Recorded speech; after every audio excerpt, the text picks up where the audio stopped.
अस्सलाम वालेकुम। उम्मीद आहे त तव्हां सभु ठीकु हूंदव। अॼु असांजी कोशिशि हूंदी त CC 2023 में जेको ट्रांसलेशन जा पैराग्राफ आया हुया उन्हनि जे बारे में तव्हांजी थोरी रहनुमाई करे सघां ऐं जेके पैराग्राफ्स CC 2023 में आया हुया उन्हनि खे सॉल्व करण जी कोशिशि कंदासीं ऐं उन्हनि सां रिलेटेड जेके टिप्स हूंदियूं उहे बि तव्हांखे मां प्रोवाइड कंदुसि। ठीकु आहे। ट्रांसलेशन जो जेको पार्ट हूंदो आहे उहो 20 मार्क्स जो हूंदो आहे। तंहिंमें मतिलबु उहो जेको सुवालु आहे उहो 2 पोर्शन्स में डिवाइड थियलु हूंदो आहे ट्रांसलेशन जो। पहिरें में असांखे जेको आहे उहो इंग्लिश मां सिंधी में ट्रांसलेशन करणी हूंदी आहे ऐं ॿिए में सिंधी पैराग्राफ जी इंग्लिश लैंग्वेज में ट्रांसलेशन करणी हूंदी आहे। ठीकु आहे। ॿई 10 मार्क्स जा सुवाल हूंदा आहिनि। मुंहिंजी कोशिशि इहा हूंदी आहे त मां पहिरियों ट्रांसलेशन जो पैराग्राफ जेको क्वेश्चन आहे मां उनखे सॉल्व करे वठां। उहो लास्ट में ई हूंदो आहे बट छो त उहो नंढो सुवालु हूंदो आहे, टाइम बि उन में बची वेंदो आहे ऐं उहो रिलेटिवली ईज़ी सुवालु हूंदो आहे ट्रांसलेशन जो। त इन करे मुंहिंजी कोशिशि हूंदी आहे त मां उहो पहिरियों करे छॾियां त जीअं मूंखे एक्स्ट्रा टाइम बि मिली वञे ॿियनि सुवालनि लाइ ऐं हिन ते मतिलबु ही मुंहिंजो सॉल्व बि थी वञे। ठीकु आहे। त मुंहिंजो मतिलबु इहा कोशिशि हूंदी आहे त मां पहिरीं ट्रांसलेशन जो सुवालु हल करे छॾियां। ठीकु आहे। हाणे CC मतिलबु तव्हांखे पहिरीं त मां ही कुझु टिप्स ॿुधाए वठां। उन खां पोइ मां हू जेके पैराग्राफ्स आहिनि मां उहे सॉल्व थो कयां। हाणे पहिरीं ॻाल्हि त लफ़्ज़ी तर्जुमो न आहे करिणो असांजो। जेके बि असांजा सेंटेंसिस आहिनि या पूरो पैराग्राफ तव्हांखे हिकु ॿ दफ़ा पढ़ी वञिणो आहे ऐं अंडरलाइन करणा आहिनि कीवर्ड्स। ठीकु आहे।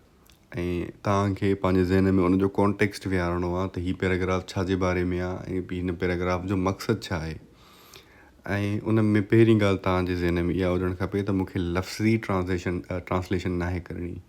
मफ़हूम मुताबिक़ तव्हांखे तर्जुमो करिणो आहे। मतिलबु कॉन्टेक्स्ट उन में लाज़मी हुजे। जेका actual meaning of the paragraph आहे it has to be reflected in your translated paragraph. ठीकु आहे। उन खां अलावा जेके मुहावरा इडियम्स वग़ैरह जेके बि इंग्लिश में यूज़ थियल आहिनि या सिंधी में यूज़ थियल आहिनि you have to try to convert them into the required language translate करणा आहिनि पर उहे लफ़्ज़ वर्ड बाय वर्ड न आहिनि करणा। छो त हुन में वरी अगरि तव्हां वर्ड बाय वर्ड कयो था उन्हनि मुहावरनि खे उन्हनि इडियम्स वग़ैरह खे त उहा मीनिंग नथी रहे। उहा मीनिंग चेंज थी वेंदी आहे। अगरि तव्हां उन ई वर्ड बाय वर्ड कंहिं बि मुहावरे खे ट्रांसलेट कंदव त उहा मीनिंग चेंज थी वेंदी, उनजो कॉन्टेक्स्ट ई डिफरेंट थी वेंदो। ऐं जेका तव्हांखे ट्रांसलेटेड लैंग्वेज आहे फॉर एग्ज़ाम्पल अगरि तव्हां इंग्लिश पैराग्राफ खे सिंधी में ट्रांसलेट था कयो त तव्हांखे इहा कोशिशि करणी आहे त तव्हांजी जेका लैंग्वेज हुजे उहा मयारी हुजे। अदबी सिंधी जेका आहे उहा जेका बुक्स जे अंदरि लिखी थी वञे उहा तव्हांखे यूज़ करणी आहे। फॉर्मल जेका लैंग्वेज आहे स्टैंडर्ड लैंग्वेज सिंधी जी उहा ई यूज़ करणी आहे तव्हांखे। जीअं असां CS में पढ़ंदा आहियूं त हिकिड़ो जेको मयारी लहजो आहे जेको बुक्स वग़ैरह में यूज़ कयो वेंदो आहे जीअं हैदराबाद जो लहजो उहो तव्हांखे इस्तेमालु करिणो आहे। मिसाल जीअं आम माण्हू कॉमन मैन जे लाइ तव्हां लिखंदो आम माण्हू या आम इंसानु। ठीकु आहे। त अहिड़ा मतिलबु लफ़्ज़नि जो ख़्यालु करिणो आहे त जीअं तव्हां मयारी लैंग्वेज इस्तेमालु कयो। ऐं जेको तव्हांजो टेंस आहे उहो बि तव्हांजो तमामु घणो अहमियत थो रखे। त तव्हां फॉर एग्ज़ाम्पल अगरि पास्ट कंटिन्यूस टेंस में लिखियलु आहे त तव्हांखे उनजी ट्रांसलेशन बि उन ई हिसाब सां करणी आहे। तव्हांखे टेंस जो जेको ट्रांसलेशन आहे उहा उन में तव्हां फेरफार नथा करे सघो। छो त उन में मतिलबु तव्हांजी थोरी घणी फेरफार बि पूरो जो पूरो कॉन्टेक्स्ट ई चेंज करे सघे थी। You have to be very conscious about tenses as well. Past perfect continuous tense आहे त तव्हांखे उन ई हिसाब सां इहो ॾिसणो आहे त उहो एंड कीअं थो थिए, उहो ख़तमु कीअं थो थिए। उन हिसाब सां तव्हांजी ट्रांसलेशन तमामु सुठी ऐं सुहिणी बीहंदी। ठीकु आहे। ऐं जेकॾहिं प्रॉपर नेम्स आहिनि त प्रॉपर नेम्स जो तव्हांखे ट्रांसलेशन न आहे करणी। मतिलबु कुझु शाह अब्दुल लतीफ़ भिटाई, सचल सरमज़ या कंहिं बि पोइट जो नालो आहे you have to keep the proper names as they are intact रखिणो आहे उन्हनि खे, उन्हनि में का बि चेंजिंग नाहे आणणी, ठीकु आहे। कुझु माण्हू कुझु मतिलबु कुझु अहिड़ा नाला असांजे साम्हूं अची वेंदा आहिनि जेके असांखे थोरा कंफ्यूज़िंग लॻंदा आहिनि ऐं कुझु पज़लिंग लॻंदा आहिनि, जिन से असां ऐं एग्ज़ाम प्रेशर बि हूंदो आहे त असां उनखे टैकल न आहियूं करे सघंदा। But you have to be looking for proper nouns. अगरि तव्हां सम्झी वञो त हीअ प्रॉपर नाउन आहे त हुन में तव्हां का बि चेंजिंग न कंदो, बसि हुनखे लैंग्वेज डिफरेंट करे लिखणी सेम शइ आहे। ऐं उन खां बाद में जेको पैराग्राफ जो जेको फ्लो आहे ऐं कंटिन्यूटी आहे जेका, ऐं उन में जेको क्रोनोलॉजिकल सीक्वेंस आहे उहो बि तव्हांखे इंटैक्ट रखिणो आहे। मतिलबु पैराग्राफ जी जेका सीक्वेंस हले थी पई उनखे तव्हां जेतिरो बरक़रार रखी सघो ओतिरो ई रखो, मतिलबु उनखे टोड़ियो न। उहो जेको तव्हांजो ट्रांसलेटेड पैराग्राफ आहे, चाहे उहो सिंधी में हुजे या चाहे इंग्लिश लैंग्वेज में हुजे, उहो फ्लो में हुजे, उहो फ्रेगमेंट्स में न हुजे। मतिलबु तव्हांजा जेके सेंटेंसिस आहिनि उहे अलॻि अलॻि फ्रेगमेंट्स न हुजनि। So you can use different connectors, ठीकु आहे। कनेक्टर्स तव्हां जेके लिंकिंग वर्ड्स हूंदा आहिनि त तव्हां उहे, तव्हांखे ओतिरी फ्रीडम आहे त तव्हां उहे यूज़ करे सघो था, as long as the meaning remains the same, ठीकु आहे। तव्हांजी अगरि मीनिंग सेम रहे थी त तव्हां कनेक्टर्स लिंकिंग वर्ड्स यूज़ करे सघो था to ensure flow in your paragraph, to ensure continuity in your paragraph, ठीकु आहे। ऐं उन में तव्हां क्रोनोलॉजी जेका आहे, जेका उन जी सेंटेंसिस जी, उनखे बि तव्हां उन में चेंजिंग नथा आणे सघो, ठीकु आहे। हाणे अचूं था असां इन ते जेको CC 2023 में पैराग्राफ आयो हुयो इंग्लिश जो, उनखे असां सिंधी में ट्रांसलेट करे ॾिसंदासीं एग्ज़ाम्पल तौरु, ऐं जेको सिंधी वारो पैराग्राफ हुयो उनखे असां इंग्लिश में ट्रांसलेट करे ॾिसंदासीं। पहिरीं पढ़ूं था इंग्लिश वारे पैराग्राफ खे। It is historically practice in Sindh throughout centuries. हाणे तव्हांजी कोशिशि इहा हुजणु खपे त जेके पैराग्राफ तव्हांखे गिवन आहे उनखे तव्हां एटलीस्ट 2 दफ़ा पढ़ी वञो, ऐं इन्हनि 2 दफ़नि में तव्हांखे उन्हनि शयुनि खे अंडरलाइन बि करिणो आहे जेके तव्हांखे इम्पोर्टेंट लॻनि थियूं, ठीकु आहे। 2 दफ़ा पढ़ंदव ऐं अंडरलाइन कंदव त तव्हांजे ज़हन में उन पैराग्राफ जो आइडिया क्लियरली वेहिजी वेंदो त हीअ पैराग्राफ छा जे बारे में आहे ऐं हिन में कहिड़ियूं कहिड़ियूं शयूं ओमिट नथियूं थी सघनि, ठीकु आहे। त it is historically practised in Sindh throughout centuries. Sufism is living tradition and practice love by the common man in Sindh, ठीकु आहे। हाणे हे जेको पैराग्राफ आहे सूफ़ीज़म जे बारे में आहे, पर हीअ शुरू थो थिए इहो प्रोनाउन सां गॾु। सूफ़ीज़म जी ॻाल्हि जेका आहे उहा सेकेंड सेंटेंस में थी थिए, ठीकु आहे। ऐं कंटिन्यू था कयूं। Sufi saints of Sindh, more specifically Shah Latif Bhittai, Sachal Sarmas and Kalandar Shahbaz have been the leading social leaders. The people from different communities have been following Sufi thought and practice in Sindh. The Sufi tradition of Sindh and its practice by the people of communities makes people stronger ideologically against terrorism and extremism.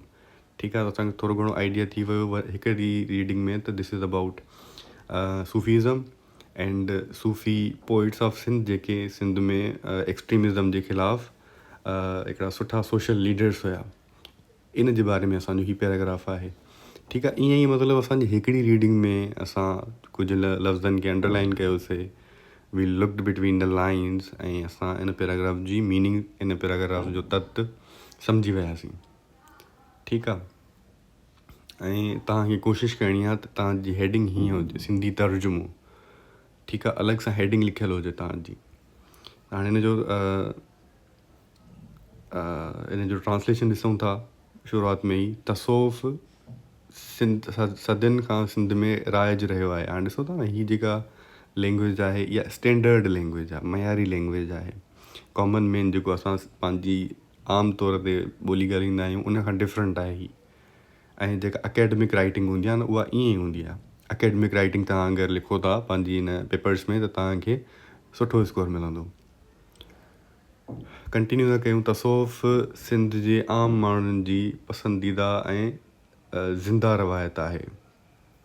रवायत हिते tradition जी ॻाल्हि अची वई त हिते असांजी tradition खे बि असां रवायत तौरु लिखी छॾियोसीं। सिंध जा अज़ीम सूफ़ी बुज़ुर्ग ख़ासि तौर ते हज़रत शाह अब्दुल लतीफ़ भिटाई, सचल सरमस्त ऐं हज़रत लाल शहबाज़ कलंदर समाजी रहनुमान तौरु अहम किरदारु अदा कंदा रहिया आहिनि।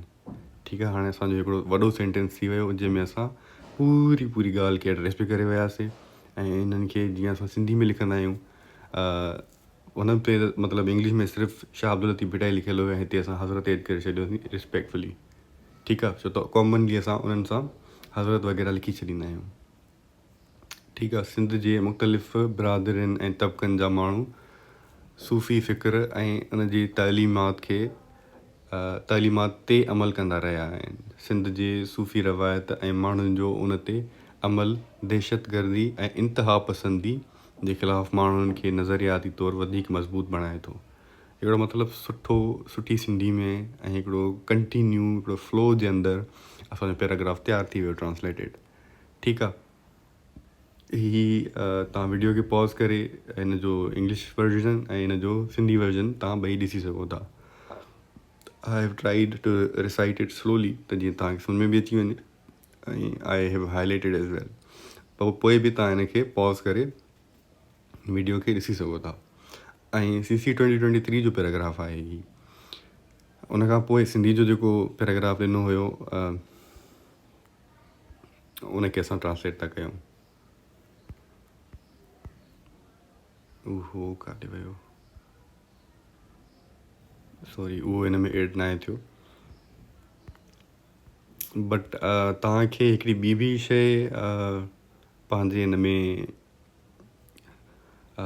रूटीन जे अंदरि प्रैक्टिस करणी आहे त जेके तव्हांजा इंग्लिश या सिंधी वर्ड्स तव्हांखे डिफ़िकल्ट मिलनि था पास्ट पेपर्स वग़ैरह में, त तव्हां पाण वटि हिकिड़ी फ़हरिस्त या लिस्ट ठाहे छॾियो। जीअं हीअ मूं वटि ठही पई आहे वोकेबलरी जी, उन मां तव्हांखे जेके ॾुखिया लफ़्ज़ अची था वञनि साम्हूं ओचितो त उन्हनि में तव्हांखे ॾुखियाई न थींदी ऐं उन्हनि खे तव्हां हैंडल करे वेंदो। ठीकु आहे, हाणे फॉर एग्ज़ाम्पल जीअं हे थ्रू आउट द सेंचुरी सदियुनि खां वठी ट्रेडिशन खे असां रवायत चई वरितोसीं, कम्यूनिटी खे असां बिरादरी या तबिक़ो थी छॾियोसीं, टेररिज़म दहशतगर्दी, ह्यूमैनिटी इंसानियत, राइट्स हक़, आइडेंटिटी सुञाणप, सिविलाइज़ेशन तहज़ीब, हिस्टोरिकली तारीख़ी तौरु सूफ़ीज़म खे तसोफ़ ऐं प्रैक्टिस खे अमल, आइडियोलॉजी नज़रियो, एक्सट्रीमिज़म इंतिहा पसंदी, फ्रीडम आज़ादी, एहतराम रिस्पेक्ट, प्रोग्रेस खे तरक़ी। ठीकु आहे, हीअ हिकिड़ी तव्हांजी रूटीन जे अंदरि तव्हांजो हिसो हूंदो त इहा शइ तव्हांखे तमामु घणी हेल्प बि करे सघे थी। ऐं सिंधी जो हिन में पैराग्राफ ओमिट थी वियो आहे त नेक्स्ट वीडियो में मुंहिंजी कोशिशि इहा हूंदी त मां सिंधी जे पैराग्राफ खे इंग्लिश में ट्रांसलेट करे ॾिसां, तव्हांजे लाइ अपलोड करे छॾींदुमि उहो। बट उन में बि तक़रीबन सेम ई शयूं अप्लाई थींदियूं, सेम ई रूल्स अप्लाई थींदा ऐं उहो अञा रिलेटिवली ईज़ी आहे, छो त असां जेके स्टूडेंट्स आहियूं सिंधी, उन्हनि में इंग्लिश शयुनि खे इंग्लिश में ट्रांसलेट करणु अञा वधीक आसान लॻंदो आहे because we have been reading English since our school age. ठीकु आहे, त इंग्लिश में कंहिं बि शइ खे ट्रांसलेट करणु असांजे लाइ वधीक आसान हूंदो आहे। पोइ बि I will try to upload the Sindhi translation into English paragraph. ठीकु आहे, आई होप त तव्हांजे लाइ हीउ वीडियो मुफ़ीद रहियो हूंदो। Do let me know if U have any queries about translation. ठीकु आहे, त मां उन्हनि शयुनि खे बि एड्रेस करण जी कोशिशि कंदुसि।